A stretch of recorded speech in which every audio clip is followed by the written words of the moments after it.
ইরানের বর্তমান সর্বোচ্চ নেতা মোস্তাফা খামেনিকে নিয়ে বাড়ছে রহস্য। তিনি আদৌ বেঁচে আছেন নাকি মৃত, তা নিয়ে কিছুদিন আগেই প্রশ্ন তুলেছেন স্বয়ং মার্কিন প্রেসিডেন্ট ডোনাল্ড ট্রাম্প। এনবিসি নিউজকে দেওয়া এক সাক্ষাৎকারে ট্রাম্প বলেছেন, তিনি আদৌ বেঁচে আছেন কিনা আমি জানি না, এখনও পর্যন্ত কেউ তাকে সামনে আনতে পারেনি। আমি শুনছি তিনি বেঁচে নেই, আর যদি বেঁচে থাকেন তাহলে তার দেশের জন্য সবচেয়ে বুদ্ধিমানের কাজ হবে আত্মসমর্পণ করা।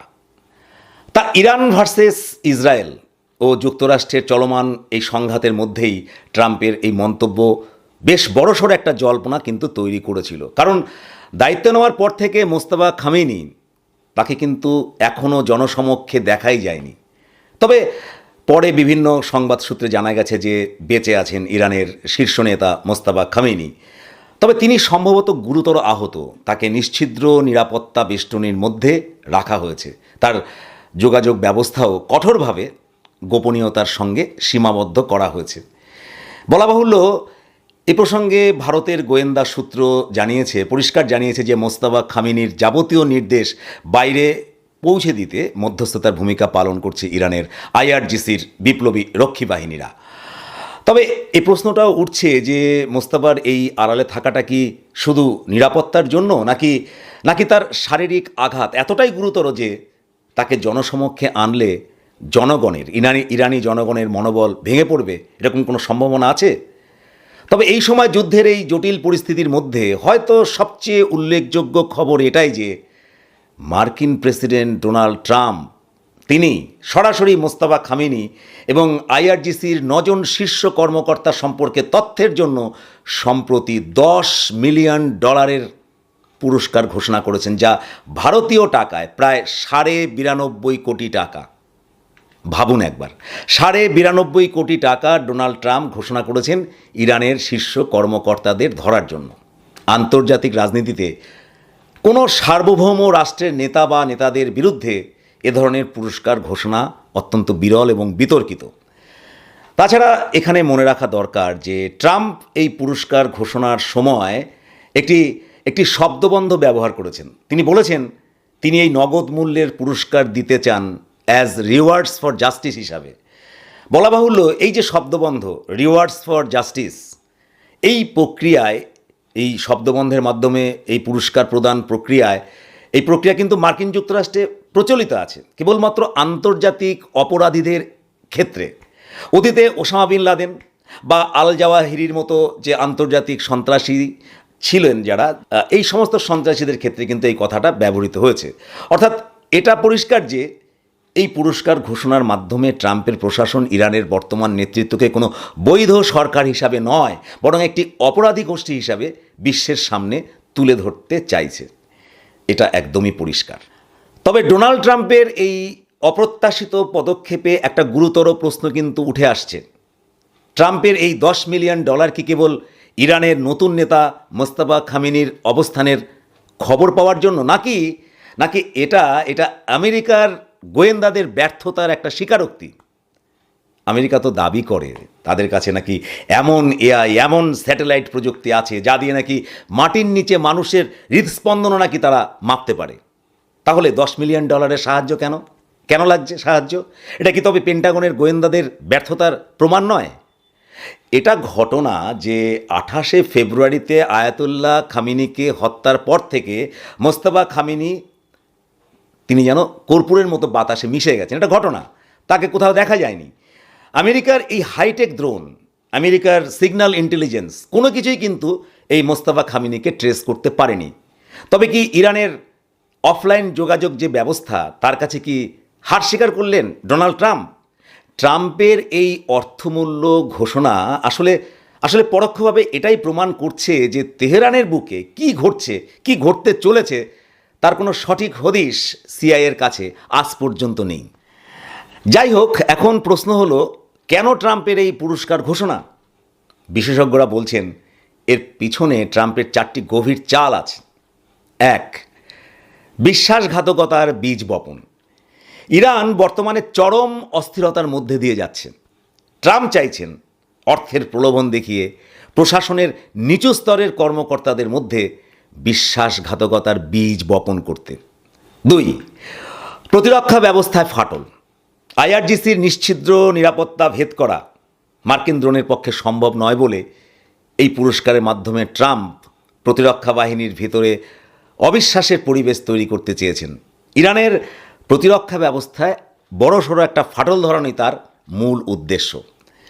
আর 3, নেতৃত্বকে পঙ্গু করা। যখন একজন নেতার মাথার দাম ঘোষণা করা হয় তখন তার স্বাভাবিক কাজকর্ম অবশ্যই ব্যাহত হয়। তাকে প্রতি মুহূর্তে নিজের নিরাপত্তা নিয়ে তাকে ভাবতে হয়, যার ফলে যুদ্ধের সময় গুরুত্বপূর্ণ সিদ্ধান্ত গ্রহণ সহজে সম্ভব হয় না। অর্থাৎ মোস্তাফা খামেনির শক্তিকে খর্ব করাই ট্রাম্পের এই পুরস্কার ঘোষণার অন্যতম উদ্দেশ্য।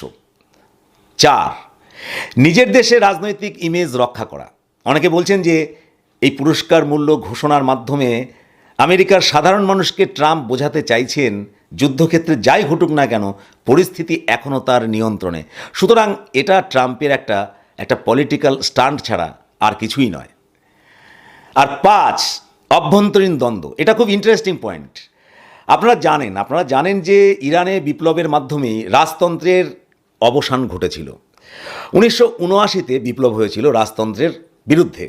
রাজতন্ত্রের অবসানের পর গদিতে বসেছিলেন ধর্মতান্ত্রিক নেতা আয়াতুল্লাহ খামেনি।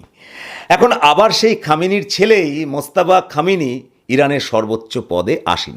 প্রশ্ন, তাহলে কি আবার ইরানে ফিরে আসছে রাজার ছেলে রাজা হয় সেই পদ্ধতিতে, সেই অঘোষিত রাজতন্ত্রের দিকে? যে বিপ্লব হয়েছিল রাজতন্ত্রের অবসান ঘটাতে, সেই বিপ্লবের উত্তরসূরিরা কেন আজ এই অঘোষিত রাজতন্ত্রের দিকে ঝুঁকছে? প্রশ্ন উঠছে, মোস্তাফা খামেনির যখন বাবার মতো বড় কোনো ধর্মীয় পাণ্ডিত্য নেই, যা ইরানের বুকে একজন সুপ্রিম লিডার হওয়ার জন্য অত্যন্ত জরুরিভাবে থাকা দরকার, মোস্তাফা খামেনির তা তো নেই। তবু তাকে ক্ষমতায় বসানো হলো ইরানি রেভলিউশনারি গার্ডের প্রবল চাপে। এটা কিন্তু এখন হয়েছে ইরানের অনেক প্রশাসনিক ব্যক্তির কাছে ক্ষোভের একটা বড় কারণ। বলা বাহুল্য ইরান প্রশাসনের এই অভ্যন্তরীণ কোন্দল, এই অভ্যন্তরীণ দ্বন্দ্বকে ট্রাম্প প্রশাসন একটা সুযোগ হিসাবে কাজে লাগিয়ে বিপুল অর্থমূল্যের পুরস্কার ঘোষণা করেছে। উদ্দেশ্য একটাই, ইরান প্রশাসনকে ভেতর থেকে দুর্বল করে দেওয়া, আর কিছুই নয়। তবে এই পুরো দাবার বোর্ডে মার্কিন যুক্তরাষ্ট্রের সবচেয়ে বড় সহযোগী এবং নেপথ্যের মূল কারিগর হলো ইসরায়েল। 28শে ফেব্রুয়ারিতে আয়াতুল্লাহ খামেনিকে হত্যা করা থেকে শুরু করে মোস্তাফা খামেনির সম্ভাব্য অবস্থান শনাক্ত করা, প্রতিটি পদক্ষেপেই কিন্তু প্রত্যক্ষভাবে বা পরোক্ষভাবে ইসরায়েলি গোয়েন্দা সংস্থা মোসাদের সক্রিয় ভূমিকা আছে। এটা সম্পূর্ণ এখন ওপেন সিক্রেট। ইসরায়েলি প্রধানমন্ত্রী নেতানিয়াহু তিনি স্পষ্ট করে দিয়েছেন যে তেহরানের শাসন ব্যবস্থার পরিবর্তন না হওয়া পর্যন্ত তারা এই যুদ্ধ থামাবে না। অন্যদিকে আমেরিকা বলছে অল্প কিছুদিনের মধ্যেই যুদ্ধ শেষ হয়ে যাবে। আসলে আমেরিকা মুখে যাই বলুক না কেন, তাদেরকে বড় যুদ্ধের দিকে ঠেলে নিয়ে যাওয়াই হলো ইসরায়েলের অন্যতম উদ্দেশ্য। অনেক বিশ্লেষক এ কারণেই মনে করেন যে এই যুদ্ধে ইসরায়েলি আসলে আমেরিকাকে প্রলুব্ধ করছে। ইরানকে আরও বড় ধ্বংসাত্মক যুদ্ধের মুখে দাঁড় করানোর জন্যই তারা নাকি ওয়াশিংটনকে ব্যবহার করছে। বলা বাহুল্য, এ কথাটাও হয়তো সত্যি যে ট্রাম্পকে এই পুরস্কার ঘোষণার পথে উস্কে দিয়েছে আর কেউ নয়, আসলে ট্রাম্প প্রশাসনের ইসরায়েলি লবি। সবচেয়ে বড় প্রশ্ন, মোস্তাফা খামেনি এখন কোথায়? গোয়েন্দা তথ্য এবং গুজব মিলিয়ে 3টি সম্ভাব্য স্থানের কথা উঠে আসছে। 1, সিনা ইউনিভার্সিটি হাসপাতাল। কিছু সূত্র বলছে তিনি ইসরায়েলি বিমান হামলায় গুরুতর আহত এবং তাকে তেহরানের এই হাসপাতালে, এই সিনা ইউনিভার্সিটি হাসপাতাল, এখানকার একটি বিশেষ গোপন ইউনিটে তাকে রাখা হয়েছে। 2, বিচ্ছিন্ন ভূগর্ভস্থ বাংকার। তেহরানের বাইরে আলবোর্জ পর্বতমালার গভীরে তৈরি করা সুরক্ষিত বাংকারগুলো তার সম্ভাব্য আস্তানা হতে পারে বলে অনেক মিডিয়া প্রচার করছে। আর 3, মোবাইল কমান্ডো সেন্টার। আইআরজিসির কোনো গোপন ট্রাকে বা বাসে তিনি থাকতে পারেন, যা প্রতি ঘন্টা অন্তর অবস্থান পরিবর্তন করে। পরিশেষে বলবো যে যদি আমেরিকা ইরানের বর্তমান সর্বোচ্চ নেতা মোস্তাফা খামেনিকে যদি খুঁজে বার করতে পারে, তাকে যদি আয়াতুল্লাহ খামেনির মতোই তাকে যদি হত্যা করতে পারে, তাহলে কিন্তু মধ্যপ্রাচ্যের যুদ্ধের পরিস্থিতি আরও জটিলতর হওয়ার সম্ভাবনা। ইরান আরও প্রতিশোধ পরায়ণ হয়ে উঠবে। তেমনি অন্যদিকে রাশিয়া এবং চীন সরাসরি এই যুদ্ধে যোগ দিতে পারে। অর্থাৎ বিশেষজ্ঞরা বলছেন যে তৃতীয় বিশ্বযুদ্ধের একটা সম্ভাবনা প্রবলভাবে তখন দেখা দিতে পারে। তবে পরিস্থিতি যাই হোক, ইরানের কোনো অবস্থাতেই আত্মসমর্পণ করার কোনো প্রশ্ন নেই, কারণ রাশিয়া এবং চীন। আর যদি আমেরিকা ব্যর্থ হয়, তবে নিশ্চিত মার্কিন প্রেসিডেন্ট ডোনাল্ড ট্রাম্পের আন্তর্জাতিক মর্যাদা, ইমেজ সব কিছু ধুলোয় মিশে যাবে। আমেরিকার সাম্রাজ্যবাদী নীতির তার দম্ভের নাক কাটা যাবে। পাশাপাশি ইরানের এই প্রতিরোধ অন্য দেশগুলোকেও আমেরিকার আধিপত্যের বিরুদ্ধে দাঁড়াতে সাহস যোগাবে। এখন ভবিষ্যতে কি হতে চলেছে তা আমাদের কারোরই জানা নেই, তবে তার দিকেই থাকবে আমাদের তীক্ষ্ণ নজর। আপনারা কি মনে করছেন, ট্রাম্পের ডলার পুরস্কার তা কি পারবে ইরানের বাংকার ভেদ করতে? কমেন্টে আপনার মতামত জানান।